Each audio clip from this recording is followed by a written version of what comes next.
The app available from the App and Play Store. And continuing my conversation with Dr. Selva Pankaj, who is CEO of Region Group, we're talking about our changing world on Sunrise Radio. Now, this brings us to a very, very interesting topic, Selva, which is let's talk about money.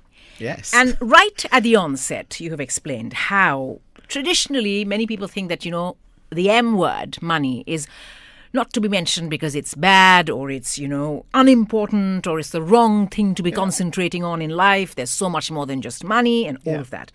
And you say how it's important for us to understand how nothing will take the place of money in the area where money works. There can be no substitute for it. Yeah. And you also say that money, like happiness, is an effect. It is a result of a cause, and the cause is valuable service. Yep. And you say that money is the only reward which is negotiable. Absolutely. Explain that to us a little bit more. I think you explained it so well. What's on that section? I think money is a medium of exchange. That's all. Is money, and money is the reward we get for the service that we provide. The more service we provide, and then you get more of the money. And so that's all to it. And then we talk about, because it's such a sensitive topic and people talk about money can't buy happiness, money can't do this, and all kind of things people come along. We are putting into context to say, look, all you are doing is, we are talking about how to create success. And when you're providing a service, when you are growth means that, in that service, you're providing more services, you will have a harvest. As long as that harvest is reasonable, it happens within the law and respecting the laws of nature, there's nothing wrong in talking about that. But as long as it is a harvest for our production.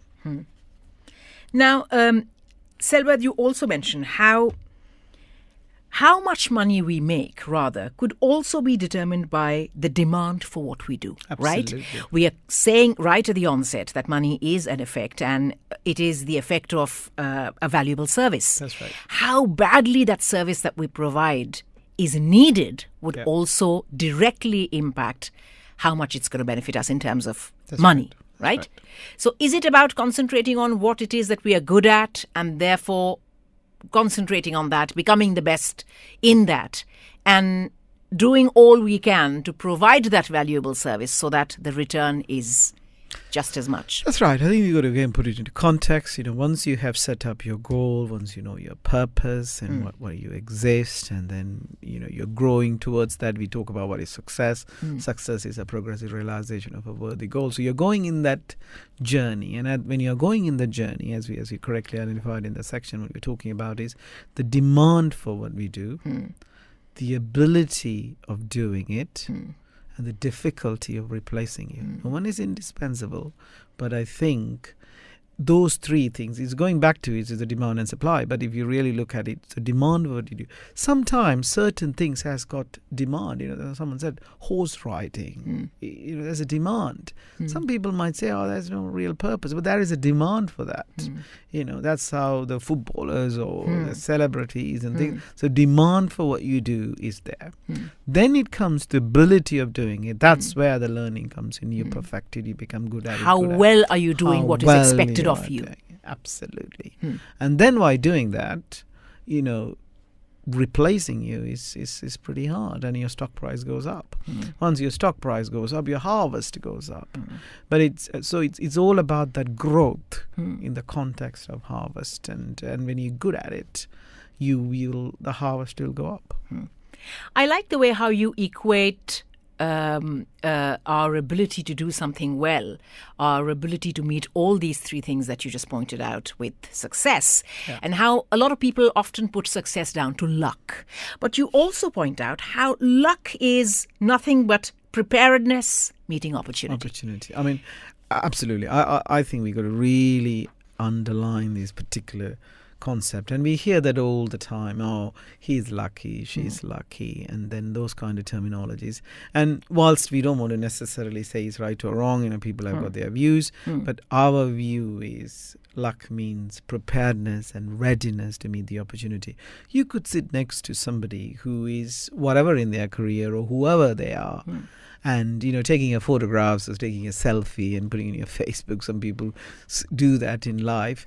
And then sometime the luck means that there is, in our humble opinion, there is no such thing as luck.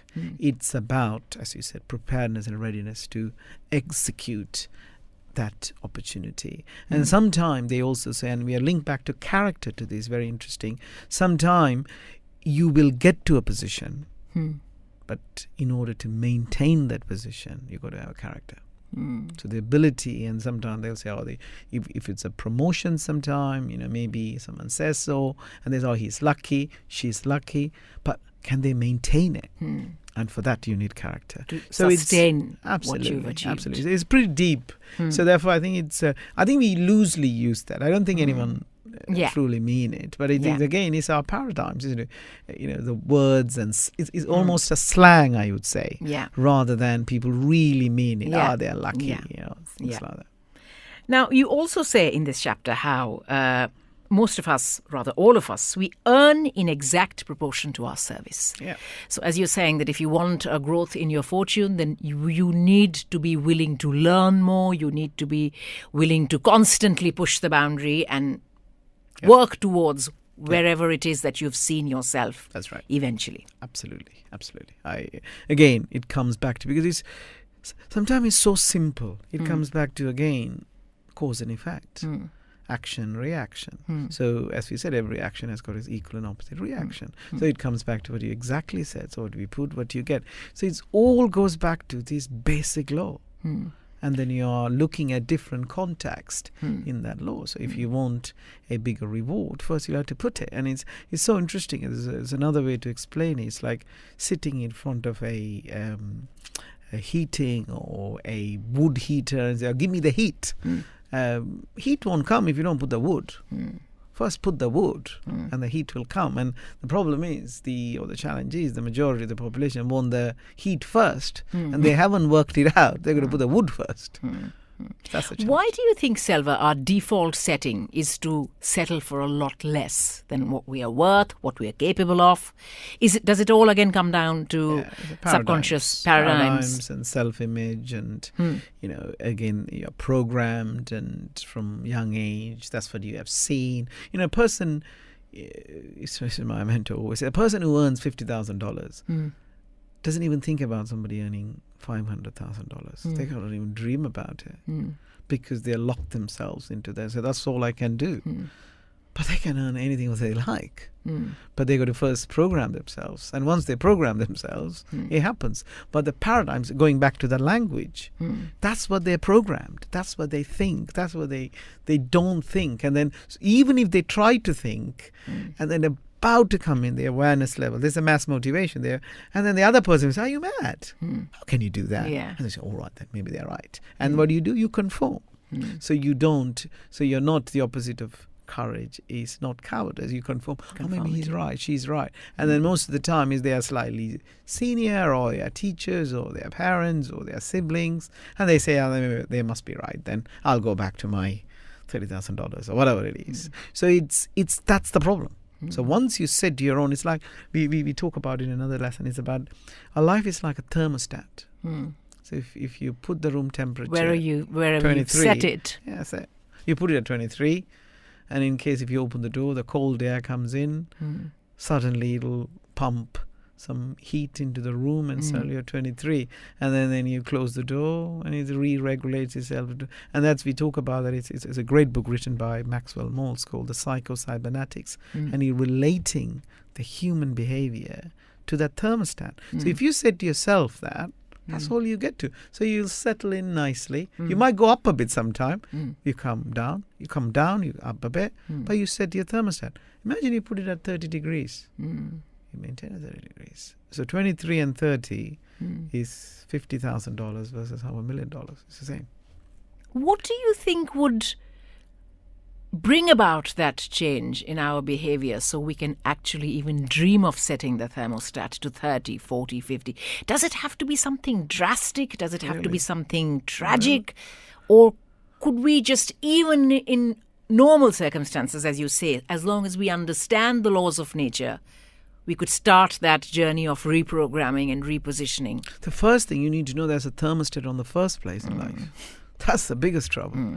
So if you don't know there's a thermostat, how do You don't even know what you're aiming what to set. Yeah. So I didn't know there was a thermostat until I sort of started to research in this way. So people said, this is how, I'm fortunate enough to sort of work with some great people to understand. That's what I'm sharing this information as fast and quickly as possible. So if you don't even know you could set the temperature, you're closing the door, you're running around, and then you're just sort of doing whatever you're doing inside. But all you got to do is change the temperature in that. Imagine you're in a hotel room, you don't know where the thermostat is. Yeah. What will you do?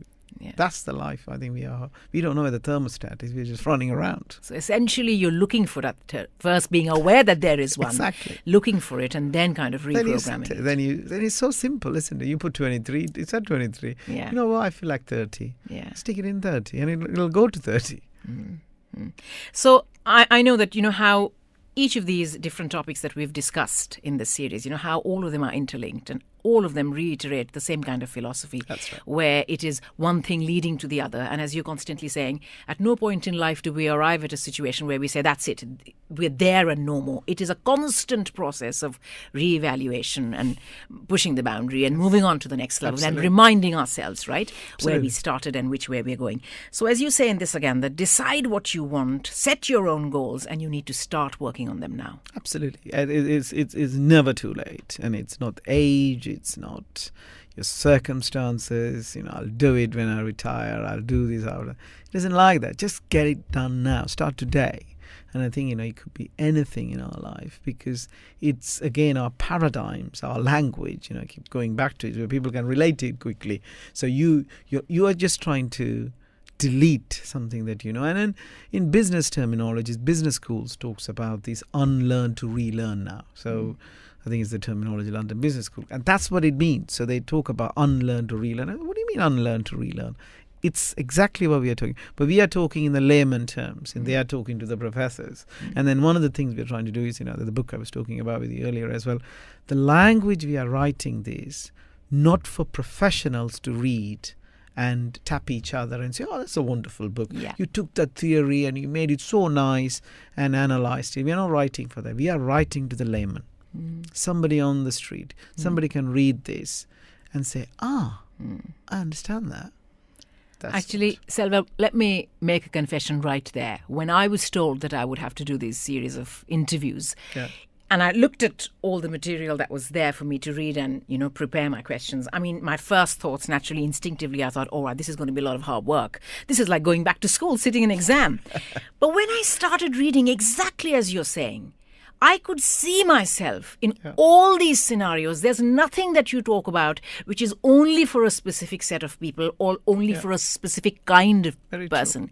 It applies to all of us who are in this world, here for a purpose, trying to make our lives better, trying to fit in, trying to do things. And I was completely sucked into this world, and I thought, hang on, my first instinct was, once we are done, once this goes up on YouTube, I'm going to ask my own kids to sit and watch this, because there is no age to start. No.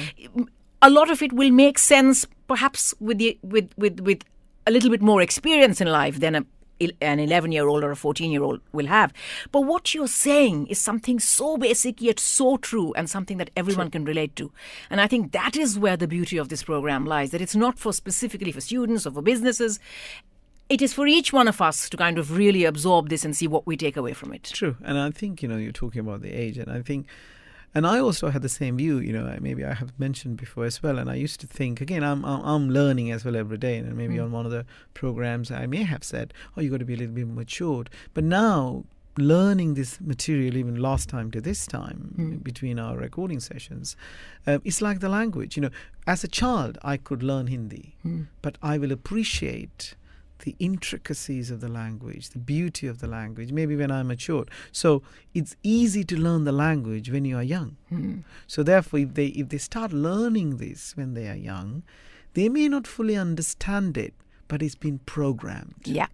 So it's sitting there to be unleashed, rather than learning the hard Hindi. Way. I'm just talking about I love to learn Hindi, but I am struggling to. But if I was only 8 or 9 or 10, if I'm in a Indian household, I would have picked it up. Yeah. So therefore I think you're absolutely right. And I think we now, and again the book and the programs, we are rolling into schools, we are rolling into universities.